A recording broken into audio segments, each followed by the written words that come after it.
Hello, I welcome you all once again to my channel Explore Education. I am Dr. Rashmi Singh, Assistant Professor, Department of Education, SS Khanna Girls Degree College, University of Allahabad. And nowadays, I am discussing various issues in the series of qualitative research method. And now it is the turn of document analysis.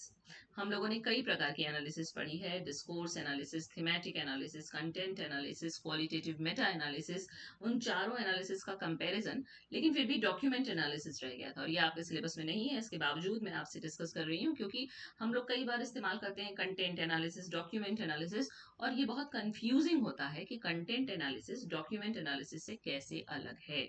तो आज बात document analysis की, how making sense of text, records and artifacts. Okay, तो what is document analysis? Document analysis is a systematic procedure. चूंकि research से related है तो हमेशा सिस्टमैटिक ही होगा, हैप्पीजर्ट तो रिसर्च होती नहीं है चाहे कोई भी हो। और तरीका, एक प्रोसीजर है किसका? For reviewing and evaluating documents. कोई भी डॉक्यूमेंट, अब बताएंगे कौन से डॉक्यूमेंट्स, डॉक्यूमेंट्स को इवेलुएट करना है और रिव्यू करना है, मतलब पुनः देखना है और उसका मूल्यांकन करना है। डॉक्यूमेंट्स कौन कौन से हो सकते हैं? प्रिंटेड, इलेक्ट्रॉनिक और विजुअल भी हो सकता है as a source of qualitative data. It involves finding, selecting, appraising and synthesizing information contained in documents. इसका काम क्या है? डॉक्यूमेंट्स में जो इंफॉर्मेशन है उसको निकालना, उसको चुनना, उसको अप्रेज करना, उसको सिंथेसिस करना। तो तीन कैरेक्टरिस्टिक हुए डॉक्यूमेंट एनालिसिस के: अनऑब्ट्रूसिव, सिस्टमैटिक और कंटेक्चुअल। कंटेंट एनालिसिस की तरह ही ये पार्टिसिपेंट को डिस्टर्ब नहीं करता है, क्योंकि पार्टिसिपेंट से हमें बातचीत नहीं करनी। हम जब डॉक्यूमेंट आ गया है उसके बाद हमारी एंट्री हुई है, तो पार्टिसिपेंट से कोई लेना देना नहीं है। Does not disturb participants, documents already exist, documents हैं, नो इंटरव्यू और ऑब्जर्वेशन नीडेड। मतलब इसमें तो कंटेंट एनालिसिस में तो बातचीत करने के बाद कंटेंट निकाला गया है, उस कंटेंट की एनालिसिस हो रही है। यहाँ पे डॉक्यूमेंट, मान लीजिए कोई पॉलिसी डॉक्यूमेंट है तो पार्टिसिपेंट से मतलब ही नहीं है, डॉक्यूमेंट तो हमेशा से ही है। या कोई कुछ पुराना डॉक्यूमेंट है तो हमें कोई इंटरव्यू और ऑब्जर्वेशन की जरूरत नहीं है। सिस्टमैटिक कैसे है? फॉलोज ए क्लियर प्रोसीजर। एकदम क्लियर हमारा प्रोसीजर है कि पहले डॉक्यूमेंट को लोकेट कीजिए, उसको सेलेक्ट कीजिए, उसको इवेलुएट कीजिए, उसमें से डेटा इंफॉर्मेशन एक्सट्रैक्ट कीजिए और फिर उसको सिंथेसाइज कीजिए। कंटेक्चुअल कैसे है? Reveals historical, institutional and social context unavailable through field work alone. सिर्फ फील्ड वर्क से आपको नहीं मिलेगा, आपको हिस्टोरिकल, इंस्टीट्यूशनल और सोशल कंटेक्स्ट भी देखना होगा। ठीक है ना? तो ये डॉक्यूमेंट एनालिसिस है। और what counts as a document, किसको आप डॉक्यूमेंट मानेंगे? तो तीन तरीके का हो सकता है, या तो ऑफिशियल और इंस्टीट्यूशनल, या मीडिया और पब्लिक टेक्स्ट में जो अवेलेबल है, या पर्सनल डॉक्यूमेंट भी डॉक्यूमेंट होंगे। तो एक एक करके चलते हैं। ऑफिशियल और इंस्टीट्यूशनल में जैसे कोई गवर्नमेंट पॉलिसी या रिपोर्ट, जैसे एनईपी 2020 आपका एक डॉक्यूमेंट हो सकता है, उसकी एनालिसिस करिए। स्कूल कॉलेज का रिकॉर्ड, सेंसस डेटा, है ना, जनगणना के आंकड़े, कोर्ट के जजमेंट, उस पे एनालिसिस की जा सकती है। पार्लियामेंट्री प्रोसीडिंग्स, उस पे एनालिसिस हो सकती है। और ऑर्गेनाइजेशनल मिनट्स। मीडिया और पब्लिक टेक्स्ट में क्या अवेलेबल है? मान लीजिए न्यूज़पेपर का आर्टिकल है, मैगजीन का फीचर है, कोई टेक्स्ट बुक है, एडवर्टीजमेंट का मटेरियल, सोशल मीडिया के post, online blog and forum, सब की एनालिसिस संभव है, सब डॉक्यूमेंट की श्रेणी में आएंगे। पर्सनल डॉक्यूमेंट में किसी की डायरी है, जर्नल है, लेटर्स हैं, ईमेल्स हैं, ऑटोबायोग्राफीज हैं, फोटोग्राफ्स एंड ड्राइंग्स की भी हो सकती है, व्हाट्सएप चैट्स की भी हो सकती है, और पर्सनल टेस्टिमनी की भी हो सकती है एनालिसिस। तो की पॉइंट क्या है? डॉक्यूमेंट्स इंक्लूड एनीथिंग, यानी कि किसी भी ऐसी चीज को आप डॉक्यूमेंट कहेंगे जिसके पास इंफॉर्मेशन हो। वो इंफॉर्मेशन चाहे टेक्स्ट में हो, इमेज में हो, ऑडियो में हो, वीडियो में हो, इवन डिजिटल डेटा, यानी कि anything can be count as document if only it carries recorded information. उसमें कोई ना कोई सूचना होनी चाहिए, चाहे वो चित्र हो, चाहे वो सुन ऑडियो हो, वीडियो हो, डिजिटल हो, टेक्स्ट हो, सब कुछ डॉक्यूमेंट की श्रेणी में आएगा। अब प्राइमरी वर्सेस सेकेंडरी डॉक्यूमेंट, जैसे dimension, primary document, secondary document. Primary document का डेफिनेशन क्या है? कि created at the time of the event या फिनोमेना, जब इवेंट या फिनोमेना हो रहा है तब आपने रिकॉर्ड किया तो वो प्राइमरी है। लेकिन सेकेंडरी डॉक्यूमेंट क्या है? क्रिएटेड लेटर, एनालाइजिंग और डिस्क्राइबिंग प्राइमरी सोर्सेज, यानी कि प्राइमरी कोई सोर्स था उसके बाद भी क्रिएट किया गया है, उससे निकाल के, तो वो सेकेंडरी डॉक्यूमेंट है। प्राइमरी डॉक्यूमेंट कब क्रिएट किया जाता है? कंटेम्प्रेरी, ड्यूरिंग और जस्ट आफ्टर द इवेंट, है ना, यानी कि या तो इवेंट के समय या इवेंट के जस्ट बाद। लेकिन secondary document after the event, कभी हो गई घटना बाद में उसके बारे में लिखा जा रहा है, वो सेकेंडरी। प्राइमरी डॉक्यूमेंट में क्रिएटर क्या है? जिसने डायरेक्ट विटनेस किया है उसको, या पार्टिसिपेंट या इंस्टीट्यूशन इन्वॉल्व है, वो लिखेगा प्राइमरी डॉक्यूमेंट। सेकेंडरी डॉक्यूमेंट कौन लिखेगा? कोई एनालिस्ट लिख सकता है, कोई इतिहासविद लिख सकता है, कोई जर्नलिस्ट लिख सकता है, कोई कमेंटेटर लिख सकता है। डिस्टेंस फ्रॉम इवेंट, चूंकि प्राइमरी डॉक्यूमेंट वो लिख रहा है जिसके साथ वो घटना हुई है या जिसने उस घटना को होते हुए देखा है, तो वो उसके पास है, फर्स्ट हैंड अकाउंट। लेकिन सेकेंडरी डॉक्यूमेंट लिखने वाला दूर है। एग्जाम्पल्स जैसे policy gazette, eye witness diary, first report, original census. लेकिन सेकेंडरी डॉक्यूमेंट जैसे न्यूज़पेपर की report about policy, academic paper, biography, text book, इससे ये दूर, मतलब सेकेंडरी डॉक्यूमेंट्स है, ये प्राइमरी डॉक्यूमेंट्स नहीं है। और used for, primary document use होते हैं जैसे हिस्टोरिकल रिकंस्ट्रक्शन, ऑथेंटिसिटी वेरीफाई करने के लिए। और सेकेंडरी डॉक्यूमेंट इस्तेमाल होते हैं कंटेक्स्ट समझने के लिए और मीनिंग्स इंटरप्रेट करने के लिए। Okay, then steps in document analysis. Document analysis कैसे करेंगे? अभी बता रहे थे ना, सिस्टमेटाइज है। जैसे सबसे पहले तो लोकेट कीजिए और एक्सेस कीजिए। सबसे पहले चिन्हित कीजिए लोग कि किस डॉक्यूमेंट की एनालिसिस करनी है और उस तक आप पहुंचेंगे कैसे। Identify which documents are relevant to your research question, seek access, official docs में नीड फॉर्मल परमिशन। यानी कि पहले हमको पता चले कि हमें ये डॉक्यूमेंट पढ़ना, मान लीजिए फॉर एग्जाम्पल कोई भी है, मान लीजिए राधा कृष्णन कमीशन पढ़ना है आपको अपने रिसर्च के लिए, हायर एजुकेशन कमीशन पे जो पहला, सॉरी, हायर एजुकेशन पे जो पहला कमीशन बना, तो पहले तो लोकेट कीजिए कि वो पढ़ना है, फिर आप देखिए कहाँ मिल जाएगा आपको। हालांकि अब तो पीडीएफ मिल सकता है आपको ऑनलाइन। पहले जब ये नहीं अवेलेबल था तो आपको इसकी ओरिजिनल कॉपी, मतलब कि जो उसकी कॉपी चाहिए होगी, क्योंकि आपको पूरा फोटो स्टेट कराना तो बहुत मुश्किल है, बड़ा लंबा चौड़ा डॉक्यूमेंट है ना। फिर सेलेक्ट कीजिए और सैंपल कीजिए। Not all documents are equally useful, select purposively by relevance, time period, author और टाइप। यानी कि पहले चुने कि क्या हमको पढ़ना है, फिर जो हमको पढ़ना भी है उसमें से भी हमको कुछ निकालना पड़ेगा, सब कुछ हमारे काम का नहीं होगा। हमें निकालना पड़ेगा किस टाइम पीरियड का निकालना है, अच्छा इस ऑथर का पढ़ेंगे, अच्छा इस टाइप का पढ़ेंगे, इस तरह से। फिर उसकी क्वालिटी का इवेल्युएशन कीजिए, अप्लाई कीजिए authenticity, credibility, representativeness and meaning criteria. ये चार आपको देखने हैं कि वो डॉक्यूमेंट ऑथेंटिक है कि नहीं, क्रेडिबल है कि नहीं, रिप्रेजेंटेटिव है कि नहीं, और मीनिंग हमारा फुलफिल कर रहा है कि नहीं। रूल आउट बायस्ड और अनरिलायबल सोर्सेज, वो सब जो क्रेडिबल ना हो, ऑथेंटिक ना हो, रिप्रेजेंटेटिव ना हो, मीनिंग क्राइटेरिया की फुलफिल ना कर रहे हैं, उन सबको निकाल दीजिए। टू टिप क्या है इसकी? Ask who wrote this, why, for whom, when. इस तरह से आपको पता चल जाएगा। एक्सट्रैक्ट करना है और कोड अब उसको देना है। रीड सिस्टमेटिकली, हमने डॉक्यूमेंट को लोकेट भी कर लिया, एक्सेस भी कर लिया, मिल भी गया, पढ़ भी लिया, तो क्या होगा? हम उसको सिस्टमेटिकली पढ़ेंगे, हाईलाइट करेंगे, एनोटेट करेंगे और कोड्स अप्लाएंगे, थीम्स, कैटेगरीज और कोड्स उसमें बना लेंगे हम, है ना। यूज ए कोडिंग फ्रेमवर्क और open codes depending on your methodology. हमारी जो मेथोडोलॉजी है उसके हिसाब से हम कंटेंट की कोडिंग कर लेंगे।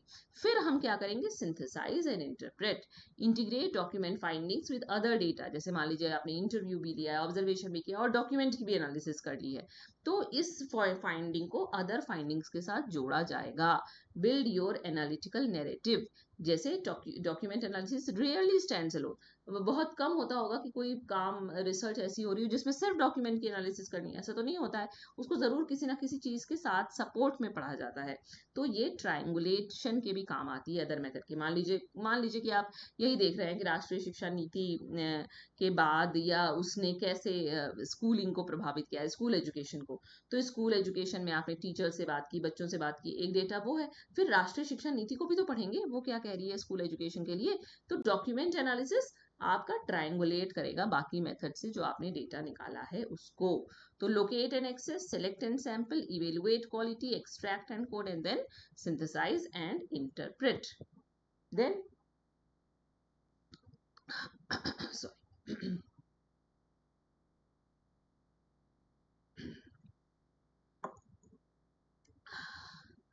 यही चार क्राइटेरिया की भी बात हो रही थी कि किसको आप चुनेंगे कि वो मेरे लिए सही डॉक्यूमेंट है। ये स्कॉट ने बताए हैं चार क्राइटेरिया, क्वालिटी का क्राइटेरिया डॉक्यूमेंट के लिए। वो कह रहा है कि before using any document as data, किसी भी डॉक्यूमेंट को आप डेटा मत मान लीजिए, पहले चुनिए कि वो इन चार क्राइटेरिया पे खरा उतर रहा है कि नहीं, ऑथेंटिक है कि नहीं, रिप्रेजेंटेटिव है कि नहीं, क्रेडिबल है कि नहीं, मीनिंग उसकी ठीक है कि नहीं। तो ऑथेंटिक कैसे चेक करेंगे? इज इट जेन्युइन, मतलब ये ओरिजिनल गवर्नमेंट गैजेट हो, ऑफिशियल रिकॉर्ड हो, साइंड लेटर हो, तब तो ठीक है। अगर फोर्स डॉक्यूमेंट है, फेक सोशल मीडिया अकाउंट है, अल्टर्ड फोटो है, तो फिर वो बेकार है, इसका मतलब वो ऑथेंटिक नहीं है। रिप्रेजेंटेटिवनेस है कि नहीं, मतलब is it typical of its kind, यानी कि कुछ विशिष्टता उसमें है, कुछ प्रतिनिधित्व कर रहा है आपके रिसर्च क्वेश्चन के आसपास। Random sample of school registers from multiple district, तो ठीक है, आपने कहीं से भी उठा लिया है। लेकिन अगर आपने सिर्फ एक स्कूल का रिकॉर्ड उठाया है तो वो एक्सेप्शनल भी हो सकता है। उसी तरह से क्रेडिबिलिटी चेक कीजिए, is it accurate and free from distortion, क्या ये सही है, इसमें कोई डिस्टॉर्शन नहीं है, जैसे official census data, peer reviewed reports, court के रिकॉर्ड्स। और गलत क्या है, क्या चीज क्रेडिबल नहीं होगी, जैसे कोई प्रोपेगेंडा हो, कोई पॉलिटिकल स्पीचेस हो, है ना, तो पॉलिटिकल स्पीचेस तो परसुएट करने के लिए लिखी जाती हैं, उसमें इतनी सत्यता उसमें नहीं होती है। Meaning, is the document clear and comprehensible, मतलब कि डॉक्यूमेंट का अर्थ निकल रहा है कि नहीं, स्पष्ट है कि नहीं, समझने योग्य है कि नहीं।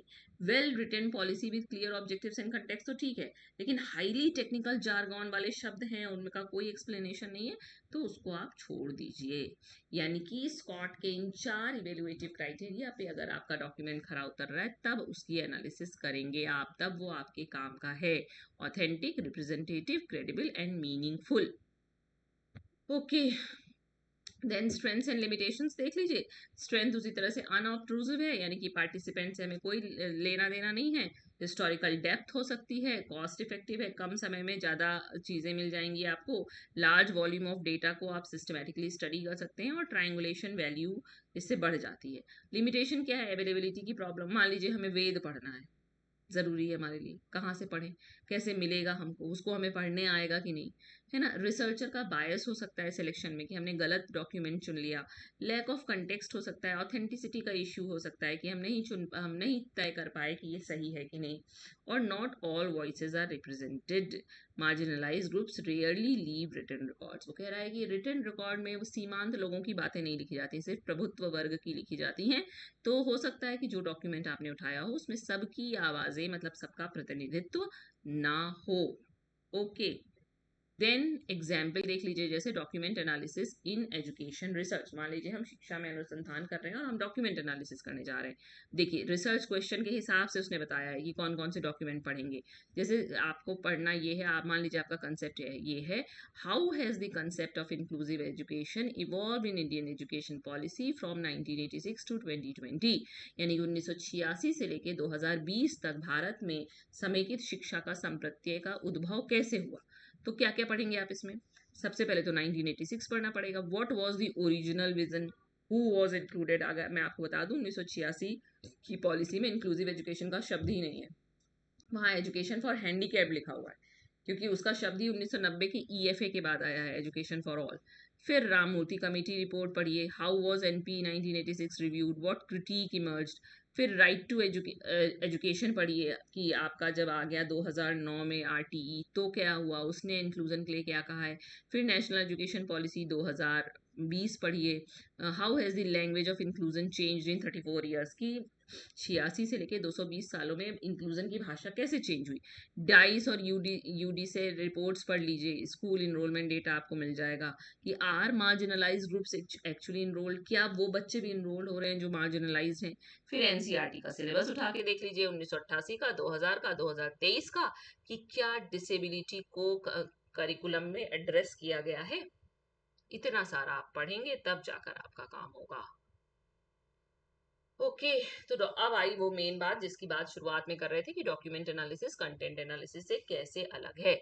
ऑफन कंफ्यूज, सभी इसमें कंफ्यूज होते हैं, but they are distinct in purpose, approach and epistemology. लेकिन इनका पर्पस, उद्देश्य, उपागम और एपिस्टेमोलॉजी अलग अलग है। कैसे? डॉक्यूमेंट एनालिसिस का पर्पस कंटेक्स्ट को समझना है, मीनिंग, कंटेक्स्ट, मीनिंग और सोशल प्रोसेस को समझना है, जबकि कंटेंट एनालिसिस का काम है सिस्टमेटिकली क्वांटिफाई और कैटेगराइज टेक्स्ट कंटेंट, यानी कि टेक्स्ट में जो लिखा है उसको क्वांटिफाई करना है, मेनली काम उसका, कि कितनी बार आया, कितनी कैटेगरी उसकी बना लीजिए, है ना। जबकि अप्रोच के हिसाब से देखें तो डॉक्यूमेंट एनालिसिस का काम है इंटरप्रेटिव, यानी कि मीनिंग निकालना, जबकि कंटेंट एनालिसिस क्वालिटेटिव और क्वांटिटेटिव भी हो सकती है, जबकि डॉक्यूमेंट एनालिसिस कभी क्वांटिटेटिव नहीं होगी, हमेशा क्वालिटेटिव होगी। Unit of analysis, document analysis में होल डॉक्यूमेंट हो सकता है, कंटेक्स्ट या नैरेटिव, पूरे डॉक्यूमेंट की एनालिसिस हो रहे हैं, लेकिन यहाँ तो कोई वर्ड हमारा यूनिट हो सकता है, कोई फ्रेज हो सकता है, कोई कैटेगरी हो सकती है, कोई फ्रीक्वेंसी हो सकती है, ये बात हम लोग कर चुके हैं। एपिस्टेमोलॉजी डॉक्यूमेंट एनालिसिस की कंस्ट्रक्टिविस्ट है कि मीनिंग्स जो हैं वो कंस्ट्रक्ट की जाती हैं, लेकिन हमेशा कंटेंट एनालिसिस में यही बात आ जाएगी कि अगर ये क्वांटिटेटिव हुआ तो ये बिल्कुल अलग हो जाएगा डॉक्यूमेंट एनालिसिस से। यहाँ पे फिर अप्रोच क्या हो जाएगी, पॉजिटिविस्ट, क्योंकि हम तुम सिर्फ फ्रीक्वेंसी जोड़ रहे हैं कितनी बार आया, या इंटरप्रेटिविस्ट है, लेकिन डॉक्यूमेंट एनालिसिस कंस्ट्रक्टिविस्ट है। आउटपुट इसका रिच इंटरप्रेटिव इंसाइट या थीम है डॉक्यूमेंट एनालिसिस का, जबकि कंटेंट एनालिसिस में हमको फ्रीक्वेंसी टेबल मिलेगा, कैटेगरी मिलेगा, काउंट मिलेगा, थीम मिलेगा। एग्जाम्पल जैसे analysing NEP 2020 for ideology of inclusion, इससे आपको समझ में आएगा कि हम यहाँ पे अगर डॉक्यूमेंट एनालिसिस कर रहे हैं तो हम एनईपी को एनालाइज करेंगे कि इसमें कैसे इंक्लूजन के आइडिया आया है। लेकिन अगर कंटेंट एनालिसिस हम करेंगे तो हम क्या करेंगे, काउंटिंग, जोड़ेंगे, गिनेंगे, how often disability appears in NCERT books, कि एनसीईआरटी बुक्स में इंक्लूजन का शब्द या डिसेबिलिटी का शब्द कितनी बार आया। ये कंटेंट एनालिसिस है, और यहाँ तो पूरे डॉक्यूमेंट की एनालिसिस हो रही है। ओके, तो अब आई थिंक ये अंतर समझ में आ गया होगा आपको। तो की टेकअवेज देख लीजिए डॉक्यूमेंट एनालिसिस के क्या है। Document is equal to text, text हो सकता है, रिकॉर्ड हो सकते हैं, इमेज हो सकती है, डेटा हो सकती है, एनीथिंग जिसके पास रिकॉर्डेड इन्फॉर्मेशन हो। प्राइमरी उसी समय क्रिएट किया जाएगा, सेकेंडरी थोड़ी देर बाद क्रिएट किया जाएगा। स्टेप क्या है, लोकेट कीजिए, सेलेक्ट कीजिए, इवेलुएट कीजिए, और इवेलुएट करने में स्कॉट के 4 क्राइटेरिया लगेंगे, ऑथेंटिक है कि नहीं, क्रेडिबल है कि नहीं, मीनिंगफुल है कि नहीं, रिप्रेजेंटेटिव है कि नहीं। फिर एक्सट्रैक्ट कीजिए, फिर सिंथेसाइज कीजिए। स्कॉट के क्राइटेरिया देखिए इसलिए बता दिया, ऑथेंटिक, क्रेडिबल, रिप्रेजेंटेटिवनेस, मीनिंग। और स्ट्रेंथ क्या है, अनऑब्ट्रूसिव, पार्टिसिपेंट से बातचीत नहीं करनी है। हिस्टोरिकल डेप्थ है। लिमिटेशन क्या है कि वॉइसेस मिसिंग भी हो सकती हैं, बायस हो सकता है, आपको अवेलेबिलिटी की इश्यू हो सकता है। और document analysis is not equal to content analysis, दोनों का पर्पस और एपिस्टेमोलॉजी अलग अलग है। Documents are traces left behind by social actors. They are data, not neutral containers. यानी कि डॉक्यूमेंट जो हैं वो सोशल एक्टर्स ने बनाए हैं, हमने आपने कभी कुछ लिखा है, क्योंकि डायरी भी डॉक्यूमेंट है, वो सब डॉक्यूमेंट है, ये डेटा नहीं है, सॉरी ये डेटा है, ये न्यूट्रल कंटेनर नहीं है, ये कहा जा रहा है। ओके, तो इस तरह से डॉक्यूमेंट एनालिसिस खत्म हुई, और डॉक्यूमेंट एनालिसिस कंटेंट एनालिसिस से कैसे अलग है ये भी जान लीजिए। ओके, सॉरी बार बार लग जा रहा है। तो एक और एनालिसिस क्वालिटेटिव रिसर्च मेथड की हम लोगों ने कवर की। निश्चित रूप से ये आपके लिए लाभप्रद होगा, आप समझेंगे, आपको मदद करेगा। And as usual, thank you for watching.